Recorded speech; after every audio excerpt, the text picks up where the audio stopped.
তো গল্পের শুরুতেই আমরা অ্যানা আর তার বন্ধু জিয়াকে দেখতে পাই, যেখানে তারা দুজন মিলে সাংহাই ইউনিভার্সিটির সামনে দাঁড়িয়ে একে অপরের সঙ্গে কথা বলছিল। এখানে আমরা অ্যানাকে খুব খুশি দেখতে পাই, কারণ সে আজ অনেক বিখ্যাত একটি ইউনিভার্সিটিতে পড়ার সুযোগ পেয়েছে। তখন আমরা অ্যানার ব্যাপারে আরও একটি বিষয় জানতে পারি। আসলে ম্যাথ ছিল তার সবচেয়ে অপছন্দের সাবজেক্ট, ঠিক আমার মতো, কারণ সে বিষয়টা একদমই বুঝতে পারত না। তাই আজ এই ব্যাপারটা নিয়ে সে একটু নার্ভাস ছিল। এরপর সে তার ক্লাসে চলে যায়, যেখানে আগে থেকেই ম্যাথ ক্লাস চলছিল। এটা দেখে সে চুপচাপ ক্লাসে ঢুকে তার নতুন এক ক্লাসমেটের পাশে গিয়ে বসে। মেয়েটির নাম ছিল কিয়াও, যে কিনা একজন টপ স্টুডেন্ট ছিল। কিছুক্ষণের মধ্যেই কিয়াও বুঝতে পারে তার পাশে বসে থাকা অ্যানা ম্যাথে অনেক দুর্বল। তখন সে নিজেই সেখান থেকে উঠে অন্য সিটে গিয়ে বসে পড়ে। কিছুক্ষণ পর যখন তাদের ক্লাস শেষ হয়, তখন অ্যানা ভালো মনে তার টিচারকে এত ভালো পড়ানোর জন্য কমপ্লিমেন্ট দেয়, কিন্তু তার টিচার রুডভাবে বলে সে যেন আর ক্লাসে কোনো কথা না বলে। এটা শুনে পুরো ক্লাসের সবাই তার উপর হাসতে শুরু করে। এরপরের সিনে আমরা লাইব্রেরির একটি দৃশ্য দেখতে পাই। সেখানে কিয়াও একটি বই খুঁজছিল, যেটা অনেক উপরে ছিল বলে সে সেটার নাগাল পাচ্ছিল না। ঠিক তখনই আমাদের নায়ক জিয়াও এসে বইটি নামিয়ে দেয়। এই ব্যাপারটা দেখে কিয়াও কিছুটা ইমপ্রেস হয়ে যায়, কারণ জিয়াও দেখতে অনেক সুদর্শন ছিল। এরপর জিয়াও সেখান থেকে সোজা অ্যানার কাছে যায়। সেখানে অ্যানা তাকে বলে সে গত 1 ঘন্টা ধরে একটি অঙ্ক অনেকবার মেলানোর চেষ্টা করছে, কিন্তু কিছুতেই বুঝতে পারছে না কিভাবে অঙ্কটা করতে হবে। এসব শুনে জিয়াও কিছু না বলে তার ব্যাগ থেকে একটি ড্রিঙ্ক বের করে, যেটা ছিল অ্যানার খুব পছন্দের। তখন অ্যানা লাইব্রেরি ইনচার্জের কাছ থেকে লুকিয়ে ড্রিঙ্কটি খেতে শুরু করে, আর ঠিক তাদের পেছনেই বসেছিল কিয়াও, যে দূর থেকে সবকিছু দেখছিল। কিছুক্ষণ পর কিয়াও ইচ্ছে করেই জিয়াওয়ের পাশ ঘেঁষে লাইব্রেরি থেকে বের হয়ে যায়। এরপর সিনে কিয়াও যখন ক্লাসের ভেতরে আসে, তখন সে দেখে পুরো ক্লাসের সবাই মনোযোগ দিয়ে পড়াশোনা করছে। কিয়াও ছিল এই ক্লাসের সিআর, তাই সে অ্যানাকে দিয়ে ব্ল্যাকবোর্ড মোছানো, খাতা ডিস্ট্রিবিউট করা এবং পুরো ক্লাসরুম পরিষ্কার করার কাজ করায়। যখন অ্যানা তাকে জিজ্ঞেস করে কেন শুধু তাকেই এসব কাজ করতে হচ্ছে, তখন কিয়াও বলে তুমি ছাড়া সবাই পড়াশোনা করছিল, তুমিই একমাত্র যে কম কষ্ট করো, তাই আমার মনে হয়েছে এই কাজগুলো তোমারই করা উচিত। এ কথা শুনে অ্যানার খুব কষ্ট লাগে, যার কারণে রাতে বাসায় ফিরে সে সিদ্ধান্ত নেয় আজ থেকে মন দিয়ে পড়াশোনা করবে। পরের দিন অ্যানা যখন ক্লাসে আসে, তখন সে দেখে তার সব ক্লাসমেট তার খাতা নিয়ে হাসাহাসি করছে, কারণ প্রত্যেকবারের মতো এবারও সে ক্লাস এক্সামে সবার লাস্ট হয়েছিল। এটা দেখে অ্যানার খুব মন খারাপ হয়ে যায়। এরপর সে যখন ক্লাস থেকে বের হয়ে বারান্দা দিয়ে হাঁটছিল, তখন হঠাৎ চাইনিজ ডিপার্টমেন্টের এক সুন্দর টিচারকে দেখতে পায়। এটা দেখে অ্যানা নিজেকেই বলতে থাকে আমি যদি চাইনিজ ডিপার্টমেন্টে পড়তে পারতাম তাহলে অনেক খুশি হতাম। পেছন থেকে তখন কিয়াও কথাটা শুনে ফেলে। এরপর সে বলে আমি যদি তোমার জায়গায় হতাম তাহলে এতদিনে স্কুল থেকে ট্রান্সফার নিয়ে নিতাম। এ কথা শুনে অ্যানা কিছুটা রেগে গিয়ে বলে আমি তোমাকে ফাইনাল এক্সামে টপ করেই দেখাবো। এদিকে কিয়াও তখন তাকে বেস্ট অফ লাক বলে সেখান থেকে চলে যায়। তারপর আমরা অ্যানাকে আবার লাইব্রেরিতে দেখতে পাই, যেখানে সে অনেক চেষ্টা করছিল নিজের পড়াশোনার উন্নতি করার জন্য, কিন্তু সে ঠিকমতো অঙ্কই করতে পারছিল না, তাহলে বাকি সাবজেক্ট কিভাবে পারবে। তখন সে মনে মনে প্রার্থনা করতে থাকে যেন তাকে সাহায্য করার জন্য কোনো গার্ডিয়ান এঞ্জেল পাঠানো হয়। এই দোয়া করতে করতেই হঠাৎ তার ঘুম চলে আসে। ঠিক তখনই আমরা দেখতে পাই একজন হ্যান্ডসাম ছেলে লাইব্রেরির ভেতরে হেঁটে আসছে, যার নাম ছিল ফু। সে এসে অ্যানাকে ঘুম থেকে ডেকে তোলে। ঘুম থেকে উঠে অ্যানা তাকে নিজের সিনিয়র ভাবতে শুরু করে। এদিকে অ্যানার এমন একজনকে খুব প্রয়োজন ছিল যে তাকে পড়াশোনায় সাহায্য করতে পারবে, তাই সুর সেখানে আসতেই অ্যানা তাকে পড়াশোনায় সাহায্য করার জন্য অনুরোধ করে। ঠিক তখনই অ্যানার কিছুক্ষণ আগের কথা মনে পড়ে যায়। সে ঘুমিয়ে যাওয়ার আগে ঈশ্বরের কাছে প্রার্থনা করেছিল যেন তাকে সাহায্য করার জন্য একজন গার্ডিয়ান এঞ্জেল পাঠানো হয়। এসব ভাবতে ভাবতেই অ্যানা কল্পনা করতে শুরু করে এই ছেলেটাই হয়তো তার সেই এঞ্জেল, যে তার সব কথা শুনবে ঠিক রূপকথার মতো। এরপর সু নিজের পরিচয় দেয়। সে বলে সে একজন স্পিরিট অফ ম্যাথ, যার কাজ অ্যানার মতো দুর্বল স্টুডেন্টদের সাহায্য করা। এ কথা শুনে অ্যানা মজা করে তাকে বলে তাহলে তুমি কি আমাকে মাস্টার বলে ডাকতে প্রস্তুত? কিন্তু সু কোনো উত্তর না দিয়ে তার হাতে একটি স্টাডি শিডিউল ধরিয়ে দেয় আর বলে এখন থেকে তাকে এই রুটিন মেনেই চলতে হবে। এরপর হঠাৎ করেই সু ম্যাজিকের মতো গায়েব হয়ে যায়। এটা দেখে অ্যানা পুরোপুরি অবাক হয়ে যায়। সে ভাবতে থাকে এতক্ষণ যা ঘটল সেগুলো কি সত্যিই বাস্তব ছিল? পরের দিন সকাল 5টায় আমরা সুকে মাঠে অ্যানার জন্য অপেক্ষা করতে দেখি। কিছুক্ষণ পর সে অ্যানাকে কল করে, কিন্তু এদিকে অ্যানা তখনও গভীর ঘুমে ছিল, তাই সু বারবার তাকে ডাকতে থাকে। এরপর সুয়ের কথা মতো অ্যানা মাঠে চলে আসে, কিন্তু সুযোগ পেয়েই অলস মেয়েটি মাঠ থেকে পালিয়ে যাওয়ার চেষ্টা করে। পরের সিনে আমরা দেখি অ্যানা ব্রেকফাস্ট করছিল আর মনে মনে সুয়ের এত স্ট্রিক্ট মেন্টর হওয়ার কারণে তাকে নিয়ে বিরক্ত হচ্ছিল। ঠিক তখনই সু সেখানে চলে আসে এবং অ্যানাকে নিয়ে লাইব্রেরিতে যায় পড়াশোনা করানোর জন্য। কিন্তু লাইব্রেরিতেও অ্যানা ঘুমাতে শুরু করে, তবে সু তাকে ঘুমাতে দেয় না। তাই অ্যানা সুয়ের কাছ থেকে বাঁচার জন্য পানি খাওয়ার অজুহাত দিয়ে সেখান থেকে চলে যেতে চায়, কিন্তু সাথে সাথেই সু তার সামনে পানির বোতল এনে দেয়, যার কারণে তার এই বুদ্ধিটা পুরোপুরি ব্যর্থ হয়ে যায়। এরপর অ্যানা কিছুক্ষণ চিন্তা করে আবার সুকে বলে সে বাথরুমে যাবে। এটা শুনে সু বলে ঠিক আছে, কিন্তু 5 মিনিটের মধ্যে ফিরে আসতে হবে। অ্যানা সেখান থেকে উঠে লুকিয়ে লাইব্রেরি থেকে পালানোর চেষ্টা করে, কিন্তু ঠিক তখনই সু তাকে ধরে ফেলে। এটা দেখে অ্যানা বলে আমি ম্যাথ করতে চাই না, আমার ম্যাথ ভালো লাগে না। সু তখন তার কথা মেনে নেয় এবং তাকে চলে যেতেও দেয়। এদিকে অ্যানা যখন গ্রাউন্ডের দিকে যাচ্ছিল তখন হঠাৎ তার ফোনে তার বান্ধবীর একটি মেসেজ আসে। সেখানে লেখা ছিল এইবার অন্তত ভালো করে পড়াশোনায় মনোযোগ দাও। মেসেজটা দেখে অ্যানা কিছুটা চিন্তায় পড়ে যায়। ঠিক তখনই পেছন থেকে সু এসে বলে আমি তোমাকে এত সহজে এখান থেকে যেতে দেব না। এরপর সে আবার অ্যানাকে লাইব্রেরিতে নিয়ে যায়। এদিকে সু যেহেতু একজন স্পিরিট ছিল, তাই সে নিজের পাওয়ার ব্যবহার করে অ্যানার পুরো অতীত জেনে ফেলে। অন্যদিকে অ্যানাও পড়তে পড়তে একটি ফর্মুলা খুব ভালোভাবে শিখে যায়। তখন সু তার মাথায় হাত দিয়ে মজা করে বলে তোমার চুলগুলো কেটে ফেলা উচিত, যেন তোমার ব্রেনে একটু হাওয়া বাতাস লাগে। কিন্তু অ্যানা এই ব্যাপারে পুরোপুরি না করে দেয়। পরের দিন স্কুলে অ্যানা খুব লুকিয়ে লুকিয়ে চলছিল, যেন সু তাকে দেখতে না পায়। ঠিক তখনই জিয়াও এসে তাকে জিজ্ঞেস করে কি হয়েছে তোর, তুই এভাবে আছিস কেন? ঠিক সেই সময় অ্যানার ফোনে সুয়ের কল আসে। এদিকে অ্যানা যতক্ষণ জিয়াওয়ের সাথে সময় কাটাচ্ছিল ততক্ষণ সে প্রতি মুহূর্তেই নিজেকে সুয়ের কাছ থেকে লুকিয়ে রাখার চেষ্টা করছিল, কিন্তু দুর্ভাগ্যবশত সু বারবার তার সামনে চলে আসছিল, আর এটা দেখলেই অ্যানা উল্টো দিকে দৌড়াতে শুরু করত। ঠিক তখনই সু খেয়াল করে উপর থেকে অ্যানার উপর একটি টপ পড়ে যেতে যাচ্ছে। এটা দেখে সে সাথে সাথে দৌড়ে গিয়ে সঠিক সময়ে অ্যানাকে বাঁচিয়ে নেয়। এটা দেখে অ্যানা অনেক অবাক হয়ে যায়, কারণ যে ছেলেটার কাছ থেকে সে পালাতে চাইছিল সেই ছেলেটাই তাকে বাঁচিয়ে দিল। এরপর অ্যানা একদম শান্ত মেয়ের মতো সুয়ের সাথে আবার পড়তে চলে যায়। পরের দিন আমরা অ্যানাকে গ্রাউন্ডে দৌড়াতে দেখি। দৌড়াতে দৌড়াতে একসময় সে খুব ক্লান্ত হয়ে সেখানে শুয়ে পড়ে। ঠিক তখনই সু সেখানে এসে দাঁড়ায়। অ্যানা তখন অপলকভাবে তার দিকে তাকিয়ে থাকে, কারণ সু দেখতে সত্যিই অনেক সুন্দর ছিল। কিছুক্ষণ পর তাদের ক্লাসে একটি পরীক্ষা হয়, আর প্রথমবারের মতো অ্যানা আর সবার লাস্ট হয় না, বরং সে একজনের আগে আসে। এতে বোঝা যায় তার ম্যাথ অনেকটা ইমপ্রুভ হয়েছে। এজন্য অ্যানা কিছুটা খুশিও ছিল। তবে সু তাকে বলে তুমি যদি এক্সামে আরো ভালো করতে চাও তাহলে তোমাকে আরো বেশি পড়াশোনা করতে হবে। জিয়াও সেখান থেকে চলে যাওয়ার পর অ্যানার ফোনে সুয়ের কল আসে। সে অ্যানাকে লাইব্রেরিতে আসতে বলে।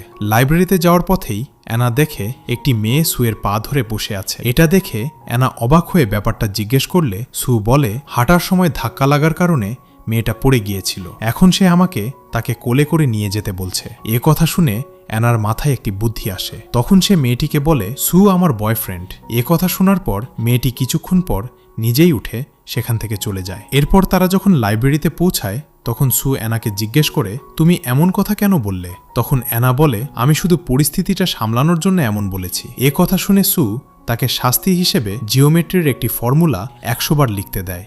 অন্যদিকে জিয়াও অ্যানার সাথে দেখা করার জন্য তার পছন্দের ড্রিঙ্ক নিয়ে ক্লাসে আসে, কিন্তু সেখানে অ্যানাকে খুঁজে পায় না। তখন কিয়াও তাকে বলে অ্যানা লাইব্রেরিতে আছে। এ কথা শুনে জিয়াও কিছু না বলেই সরাসরি লাইব্রেরির দিকে চলে যায়। এদিকে লাইব্রেরিতে তখন সু অ্যানাকে পড়াচ্ছিল। ঠিক তখনই একের পর এক মেয়ে এসে তাদের বেঞ্চে লাভ লেটার রেখে যেতে শুরু করে, কিন্তু সু তাদের কাউকেই কোনো রিপ্লাই দেয় না। কিছুক্ষণ পর একটি মেয়ে সরাসরি এসে সুয়ের ফোন নাম্বার চায়। তখন সুয়ের মনে পড়ে যায় অ্যানা একটু আগেই কিভাবে তাকে ঝামেলা থেকে বাঁচিয়েছিল, তাই সেও একই বুদ্ধি কাজে লাগায়। সু তখন অ্যানার দিকে ইশারা করে বলে সে আমার গার্লফ্রেন্ড। এটা শুনে অ্যানা প্রথমে পুরো অবাক হয়ে যায়, কিন্তু পরিস্থিতি সামলানোর জন্য সেও সুয়ের কথার সাথে তাল মিলিয়ে অভিনয় করতে শুরু করে।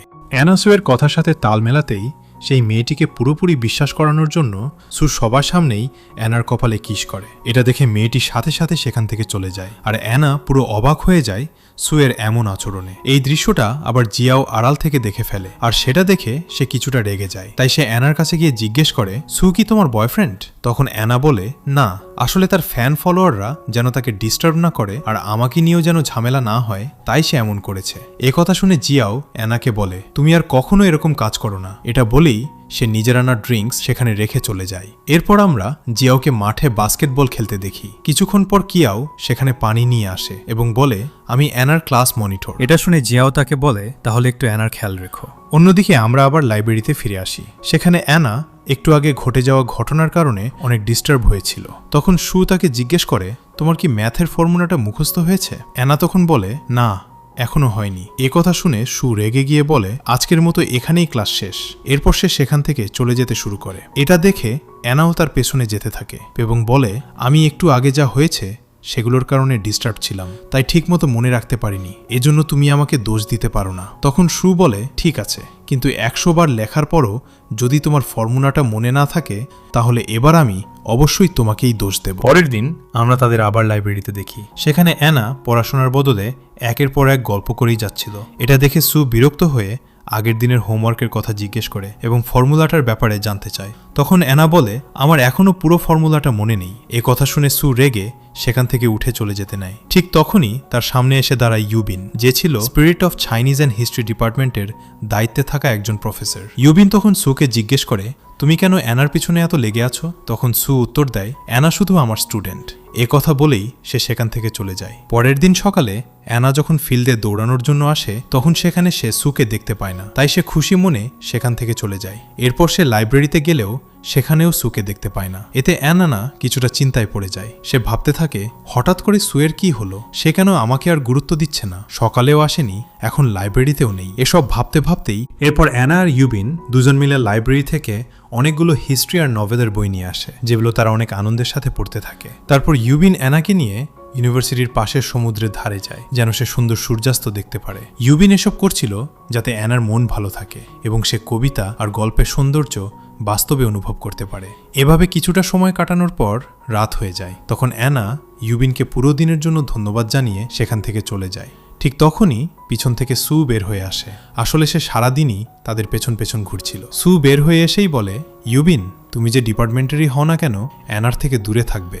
আসলে সু তখন তাদের দুজনকে নিয়ে কিছুটা জ্যালাস ফিল করছিল। পরের দিন অ্যানা যখন ইউনিভার্সিটিতে যায় তখন তার সাথে আরও 2 জন স্পিরিট প্রফেসরের দেখা হয়। তারা দুজন মিলে তাকে পুরো চাইনিজ ডিপার্টমেন্ট ঘুরিয়ে দেখায়। এসব দেখে অ্যানার খুব ভালো লাগে, আর এই সব কিছু সু আর ইউবিন একসাথেই দেখছিল। এরপর বাসায় ফেরার পথে অ্যানার সাথে কিয়াওয়ের দেখা হয়। তখন কিয়াও তাকে জিজ্ঞেস করে, তোমার সামনের এক্সামের প্রিপারেশন কেমন? কিন্তু অ্যানা তাকে কিছু না বলেই সেখান থেকে চলে আসে। তবে বাসায় ফেরার পর হঠাৎ অ্যানার মাথায় শুধু সুয়ের কথাই ঘুরতে থাকে, তাই সে বই খুলে নিজে নিজেই ম্যাথ করতে শুরু করে। পরের দিন লাইব্রেরিতে গেলে ইউবিন তার জন্য অপেক্ষা করছিল। তখন অ্যানা ইউবিনকে জানায়, আমি আসলে ম্যাথ ডিপার্টমেন্টেই ঠিক আছি, আমি হিস্ট্রি ডিপার্টমেন্টে শিফট হতে চাই না। এ কথা শুনে ইউবিন অনেক অবাক হয়ে যায়, তবে সে বলে, আমি তোমার সিদ্ধান্তকে সম্মান করি। এটা বলেই সে ম্যাজিকের মতো গায়েব হয়ে যায়। অন্যদিকে সু আর ইউবিন যখন একসাথে হাঁটছিল তখন লাইব্রেরিতে বসে অ্যানা মনে মনে শুধু সুয়ের কথাই ভাবছিল। কিন্তু সু তখন মনে মনে বলে, যাই হয়ে যাক না কেন, আমি এত সহজে হার মানব না। সো তখন মনে মনে বলে সে এত সহজে অ্যানার সামনে আর যাবে না। এরপর আমরা অ্যানার হোস্টেলের একটি সিন দেখি যেখানে তার রুমমেট হলিডেতে চলে যায়। তখন সবার ছুটির সময় চলছিল, কিন্তু অ্যানা কোথাও না গিয়ে সারাদিন লাইব্রেরিতে বসে পড়াশোনা করতে থাকে। এভাবে পড়তে পড়তে রাত হয়ে যায়, আর এই সব কিছুই লুকিয়ে সু দূর থেকে দেখছিল। এদিকে রাত অনেক গভীর হয়ে গেলে অ্যানা বাড়ি ফিরতে যায়, কিন্তু অনেক ক্লান্ত থাকার কারণে সিঁড়ি দিয়ে নামতে গিয়ে হঠাৎ পড়ে যেতে নেয়। ঠিক তখনই সময় মতো সু এসে তাকে বাঁচিয়ে নেয়। কিছুক্ষণের জন্য অ্যানা পুরো থমকে যায়, সে যেন নিজের চোখকেও বিশ্বাস করতে পারছিল না। এরপর যখন সে বুঝতে পারে সত্যিই সু তাকে বাঁচিয়েছে তখন সে নিজের আচরণের জন্য তার কাছে ক্ষমা চায়। এটা দেখে সু তাকে ক্ষমা করে দেয়। তারপর তারা দুজন একসাথে সেখান থেকে চলে আসে। পরের দিন যখন অ্যানার ঘুম ভাঙে তখন সে নিজেকে সুয়ের রুমে দেখতে পায়। এটা দেখে তার মনে পড়ে যায় গতরাতে সে অনেক ক্লান্ত থাকার কারণে সুয়ের বাসাতেই ঘুমিয়ে পড়েছিল, তাই সু তাকে নিজের রুমে এনে শুয়ে দিয়েছিল। এসব ভাবতে ভাবতেই অ্যানা দিবাস্বপ্ন দেখা শুরু করে। সে নিজেকে আর সুকে নিয়ে রোম্যান্টিক সব দৃশ্য কল্পনা করতে থাকে এবং মিটিমিটি হাসতে থাকে। ঠিক তখনই সু সেখানে এসে তাকে উঠে যেতে বলে। অ্যানা উঠে গিয়ে দেখে সু তার জন্য একটি বড় রুটিন লিস্ট তৈরি করে রেখেছে, আর এবার যেন অ্যানা ঠিকভাবে সেই রুটিন মেনে চলে সেজন্য সু তাকে নিজেদের বাসাতেই থাকতে বলে। এরপর সু অ্যানাকে পড়তে বসতে বলে। অ্যানা অনেকক্ষণ ধরে পড়ছিল, কিন্তু এতক্ষণেও সু তাকে ব্রেকফাস্টের কথা বলেনি। এজন্য অ্যানা রেগে গিয়ে কিচেনে চলে যায়। সেখানে গিয়ে সে খাবার খুঁজতে শুরু করে, কিন্তু সব জায়গায় শুধু বইই দেখতে পায়। কারণ সু তো মানুষ ছিল না, তাই তার খাবারের প্রয়োজনও হতো না। শেষমেশ সু অ্যানাকে নিয়ে একটি সুপার শপে যায়। সেখান থেকে তারা প্রয়োজনীয় অনেক কিছু কেনে। ফিরে আসার পথে সু এক বৃদ্ধ মহিলার কাছ থেকে সব স্ট্রবেরি কিনে নেয়। মহিলাটি তাকে ডিসকাউন্ট দিতে চাইলেও সু পুরো টাকাটাই দিয়ে দেয়। এটা দেখে অ্যানা খুব খুশি হয়, কারণ সে বুঝতে পারে সু আসলে অনেক ভালো একজন মানুষ। এরপর বাসায় ফিরে অ্যানা তার জন্য অনেক খাবার রান্না করে, আর প্রথমবারের মতো সু মানুষের খাবার টেস্ট করে, যা তার অনেক ভালো লাগে। খাওয়া শেষ হওয়ার পর সু আবার অ্যানাকে পড়তে বসতে বলে, আর সে নিজে থালা বাসন ধোয়ার জন্য কিচেনে যেতে নেয়। ঠিক তখনই অ্যানা সুয়ের গায়ে অ্যাপ্রন পরিয়ে দিতে গিয়ে ভুল করে তার খুব কাছাকাছি চলে আসে। এতে অ্যানা লজ্জা পেয়ে দ্রুত সেখান থেকে চলে যায়। এদিকে অনেকক্ষণ হয়ে গেলেও কিচেন থেকে কোনো শব্দ না পেয়ে অ্যানা অবাক হয়ে যায়। পরে হঠাৎ কিছু শব্দ শুনে সে দৌড়ে কিচেনে যায়। সেখানে গিয়ে সে দেখে সু অনেকক্ষণ ধরে এক্সপেরিমেন্ট করছিল। সে এমন কিছু আবিষ্কার করার চেষ্টা করছিল যেটা দিয়ে থালা বাসন পরিষ্কার করা যাবে। তখন অ্যানা তাকে ডিশওয়াশার দেখিয়ে দেয় এবং কিভাবে সেটা ব্যবহার করতে হয় সেটাও শিখিয়ে দেয়। এরপর রাত হয়ে গেলে সু প্রথমবারের মতো ক্ষুধা অনুভব করে, তাই সে অ্যানার কাছে খাবার বানাতে বলে। তারপর তারা দুজন একসাথে রাতের খাবার খেতে বসে। রাতের খাবার খাওয়ার সময় অ্যানা সুয়ের দিকে তাকিয়ে খুব আবেগপ্রবণ হয়ে যায়, কারণ এই প্রথমবার কেউ তার হাতের রান্না এত মন দিয়ে খাচ্ছিল। তখন অ্যানা সুকে বলে, আমি সব সময় একাই থাকি, এমনকি আমার জন্মদিনেও, কারণ আমার বাবা মা দুজনেই অনেক ব্যস্ত মানুষ, তারা কখনো আমাকে ঠিকভাবে সময় দিতে পারে না। ঠিক তখনই হঠাৎ তাদের বাসার ডোরবেল বেজে ওঠে। অ্যানা দরজা খুলতেই দেখে তার জন্মদিন উপলক্ষে হিস্ট্রি ডিপার্টমেন্টের স্পিরিট টিচাররা এবং ইউবিন সবাই সেখানে এসেছে।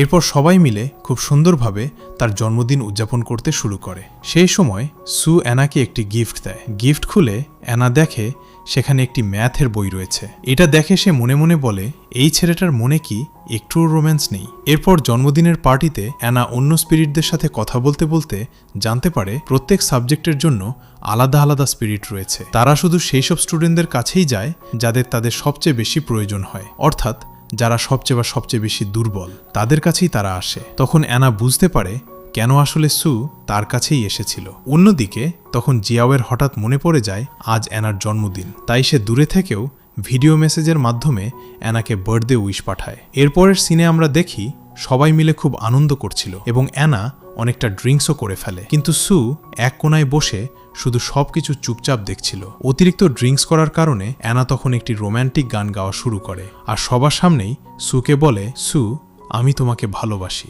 এ কথা বলেই সে ধীরে ধীরে সুয়ের আরও কাছাকাছি চলে আসে। আর এখানেই এই সিরিজের প্রথম পর্বটি শেষ হয়ে যায়। আশা করি খুব শীঘ্রই নেক্সট পার্ট তোমাদের সামনে নিয়ে আসব। সেই পর্যন্ত সবাই ভালো থাকো, আর এতক্ষণ আমার সাথে থাকার জন্য সবাইকে অসংখ্য ধন্যবাদ। আর আমার চ্যানেলে নতুন হয়ে থাকলে প্লিজ সাবস্ক্রাইব করুন।